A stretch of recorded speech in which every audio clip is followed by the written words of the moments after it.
gonna get closer towards, let's see how many. So after that, I had Diofield Chronicle that I played, Fire Emblem Engage, which Fire Emblem, so I love it, and then Kirby and the Forgotten Dreamland.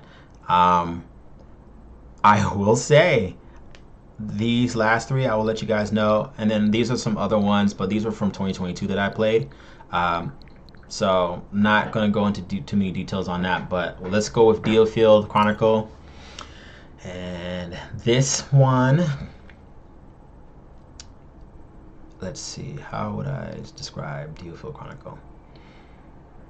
I will say Diofield Chronicle is a good attempt at a different style of, not a different style, because Square Enix made Bravely Default. If you ever played the Bravely Default series 1 and 2, that's what the Diofield Chronicle tried to pull off, but it didn't quite pull it off as hard.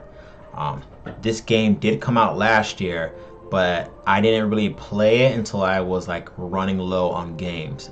So I do that sometimes where I'll just be like, I bought it, I'll let it sit because I have other games I'm more interested in than this one. So Diofield Chronicle is one of those. The graphics are not that impressive. On certain aspects, it does get good. It's like cutscenes and things like that. But overall, the graphics aren't that impressive. The mechanics are very hard. They're not very hard. The mechanics are challenging, but it's a good kind of challenge because you're viewing things from above, from a very aerial position when you're doing your strategy and fighting. So it's a very much strategic game.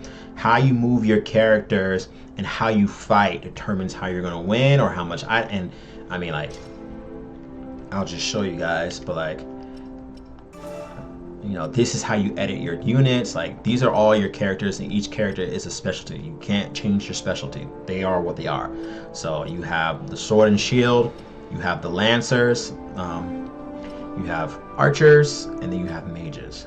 And so they're in that category. So as you can see, I kind of swap. Once they get to a certain level, I swap them out. I rotate them out for others to train them up more. Haven't gotten any new lancers or new mages, so I'm kind of stuck with the 3 and the 2, and I constantly rotate them out. Let's see what else. So the equipment is different. So you only get 3 heals, so please be mindful. Like, it can get very challenging. 3 heals, and you only get 2 summons. I have Bahamut because I love Bahamut. This is probably the greatest summoning of all time for any Square Enix game, Final Fantasy game. Like, Bahamut is the go-to goat. Like, I don't care what anyone says. 16 is a masterpiece of Final Fantasy. 16 is the masterpiece Square Enix has made, and it's all about Ifrit and the other ones. But when you fought Bahamut in Final Fantasy 16, like, come on now, like, you loved it. And then you have, I use Goldhorn because it's a healer, because you're gonna need a lot of heals. So yeah, the story so far is set where you're in war with an invading country. The invading country has advanced tech. You're starting to realize they have advanced tech, so you're trying to keep up with them. And you guys use the methods of the sword and shield, the lancer, mages, and whatnot. And you're an isolated country, but you have this rare mineral that they want to take, pretty much pillage, and then use to continue their war. And this other country that's invading your country is in war with another country, and then eventually that other country comes also to take some minerals, and that's no good. So the main character is Andreas, Frederick, and where is she? Islair. I'm butchering her name. You guys are best friends since kids, and so far you find out that Frederick is also heir to the throne, which was a side note that threw me for the worst. I was like, wait, what? You're heir to the throne? So that was new.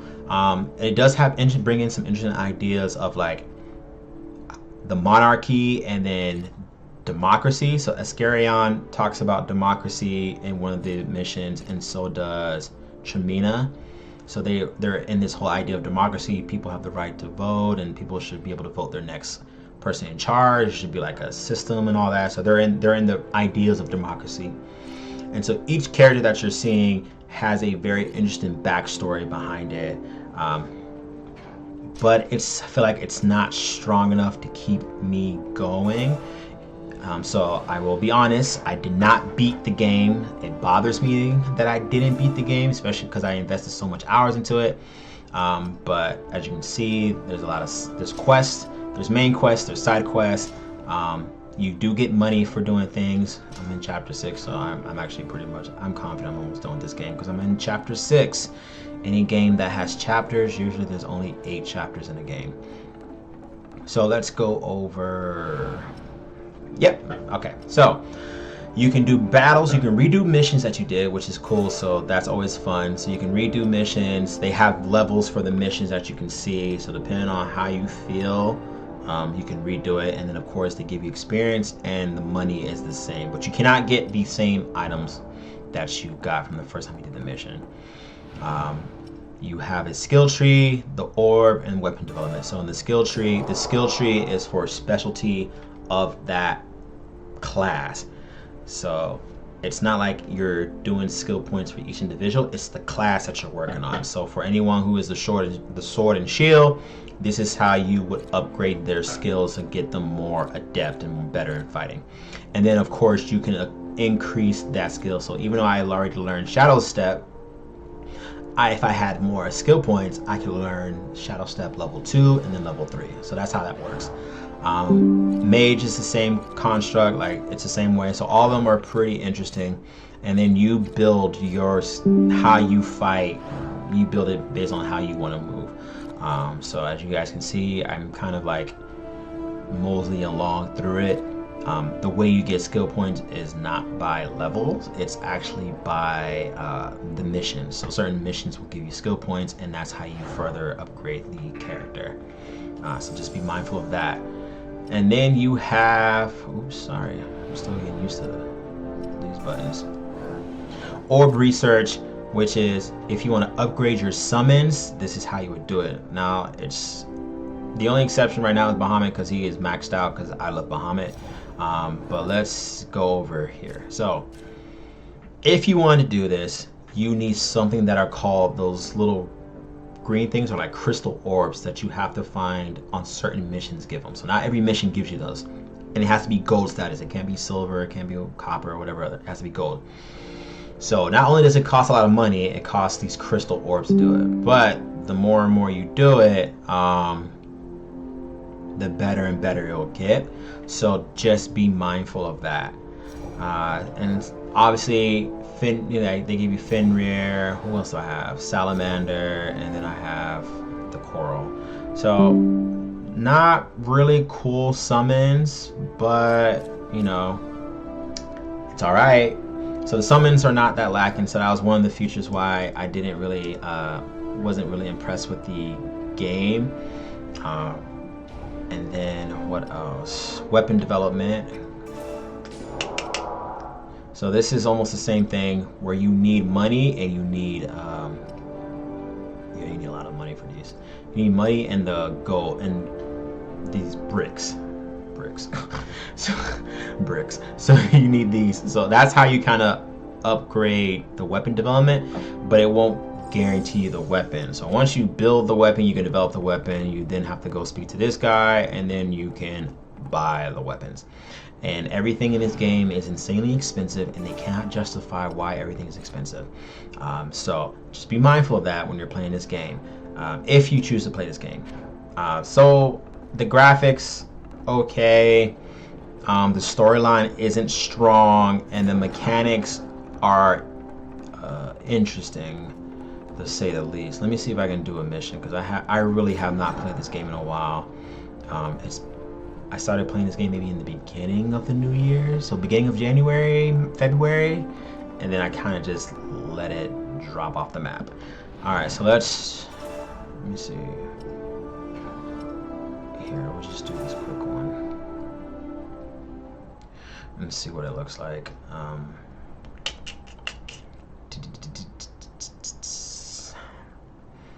So yeah, I was not all that impressed with this one, which is unfortunate.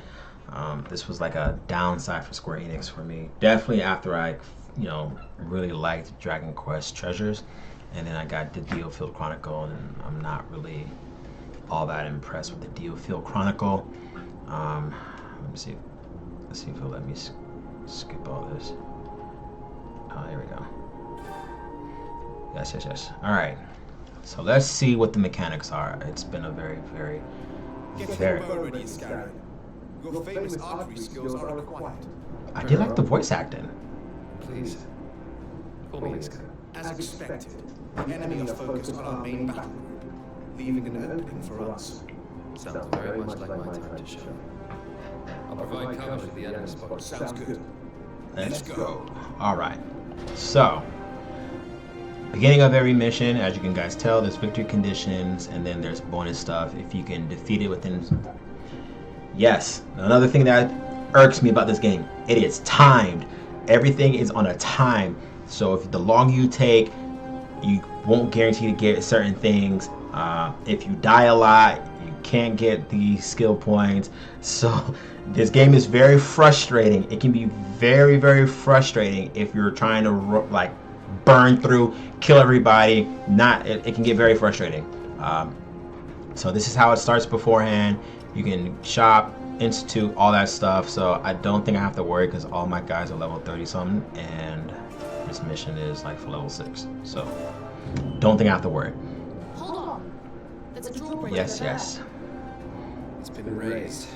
No doubt to keep intruders out. Their base is turrets. Exactly. If we capture it, we should be able to lower the bridge. Alright, so this is how you would work. Ooh, jeez. So you can move all your characters all at once. So you can move them here. Let's get going. And then you would use the certain buttons to like, oh, well, let me just move you first. And then you can be like, well, let me just work on you.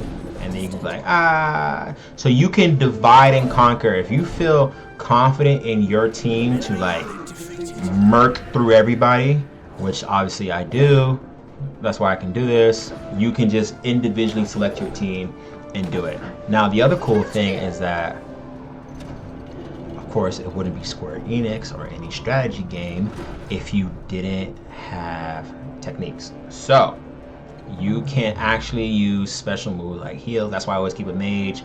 So you can heals, and then because you have a partner for your character, you can use their skills also. So I will say that's why the mechanics are challenging, because if you're not used to like using your character and then switching to another character, like you have to move really fast because everything's still timed.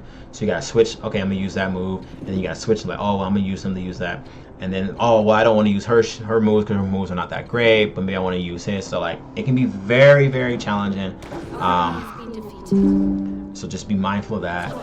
Obviously, there's not obviously, but there are orbs that you collect to like help heal yourself in turn times like this. But yeah, that's pretty much how it operates. You can zoom in, you can step out. Like the further out you go, you can get a better view. And then, I'm feeling pretty froggy, so I'm going to have all my characters kind of just massacre everybody.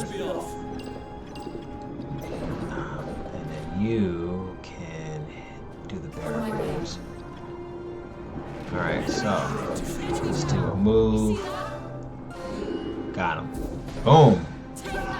So, pretty cool. And then once you're done, you can dictate them to do that. And once he's done, open up the barricades. And then, of course, let's have you grab some heals, because why not? Alright, you take him down. No, I don't want you. You can you hit them both? On my way. And then you. Yes. Let us be off. And then I want you to take over that turret. Well, I know you know that skill, so let's get him. Take that. Oof. I did it. Yes, we did. And I hope you capture that. Easy, right? So, playing it again, I'm kind of want to beat the game, but this is not it. We're just doing game strictly review. So once I finish with this mission, I'll give you guys what my view is of the game, and then we'll work on the next two. Yes, we'll work on the next two. Yes, indeed. So now let's just go beat the boss because he's really not that hard. There is a way to summon. I'm trying to think. Moving into position. Here we go. Bam! Summon. Bahamut! Here I go. Get ready. Ooh. Easy. Yes. Bang. Perfect. Mission clear. And then at the end of the mission, it grades you. Did you beat it? Tells you how long you beat it. Did you get it? And then if this was a new mission, I would have got it all. The experience is 1,000 split between all these characters. So you'd be mindful of that. But yeah, and that's pretty much the Diofield Chronicle. With the kind of liking the graphics, and no, not really liking the graphics. The story is a little mundane, but the mechanics I do enjoy very much. So I will be honest, I'm going to give this game like a 2 out of 5. 2 out of 5. It's just not a strong enough game to keep me going. So, you know, I will still do it because I did not beat the game, so it does a little irk me that I didn't beat it. But yeah, that's the Diofield Chronicle. I wish it was more like Bravely Default because I really did love Bravely Default, but it is something, and I will try and beat it, especially as we get closer towards the end of the year and there's droughts coming in. So there's that. So far we got